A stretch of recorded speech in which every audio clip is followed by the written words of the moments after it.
Ah ben, si j'avais 20 ans aujourd'hui, d'abord, je serais été majeur à 18 ans et j'aurais pu poursuivre des études. Et j'ai essayé, quand j'étais jeune, j'avais essayé par correspondance, mais c'était assez onéreux. Et tandis que là, j'aurais pu essayer et je me serais lancé donc justement dans cette bataille sociale à fond, et tout en pouvant écrire des livres sur cette question, enfin des livres ou des écrits sur cette question de la vie d'une catégorie de gens qui subissent le poids donc, de la finance, du capitalisme, etc. Je n'ai jamais été tenté de conquérir quoi que ce soit financièrement, hein. Ça il faut le dire, ça ne m'a jamais bien effleuré, l'idée ne m'a même jamais effleuré. Ce que je voulais, c'était que mes idées puissent se développer, et bon, j'ai retrouvé au travers de certaines associations, c'est une vue similaire à la mienne, et j'y adhéré. Mais si j'avais eu 20 ans maintenant, il est certain que je ne serais pas resté à la terre. Ah oui. Quoique je n'ai rien contre, que c'est un bon métier, c'est un métier où on est créatif, il est très créatif. J'aurais pu apporter même quelque chose là-dedans, parce qu'en ayant des connaissances, à l'époque on sortait, on devenait agriculteur par habitude, quoi. Mais on n'avait aucune notion de ce qu'était la chimie, la progression de la plante, etc., par les moyens culturaux qui après ont été mis en vigueur, où on a augmenté les rendements, etc. Bon, à l'époque, on subissait la loi de la nature, un point, c'est tout. Et il n'y avait pas même de modification à y apporter. Maintenant, on peut, par l'irrigation, on peut, par les serres, etc., certains progrès qui ont été... Parce qu'à l'époque, le plastique n'existait pas.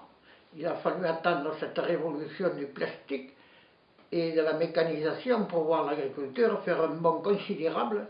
Moi, quand j'ai eu 20 ans, c'était au lendemain de la libération, en fin de la guerre, où j'avais participé un peu, quoi, en tant qu'agent pour la résistance.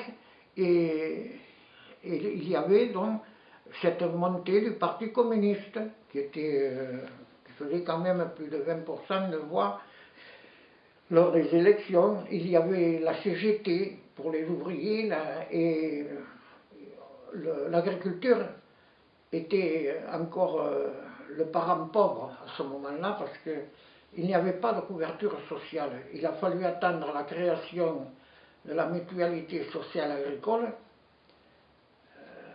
pour arriver à avoir une couverture sociale, ce qui a été une petite révolution, pas toujours bien comprise, mais enfin, après on n'était pas au niveau de la sécurité sociale, mais on avait cette couverture qui quand même était assez importante.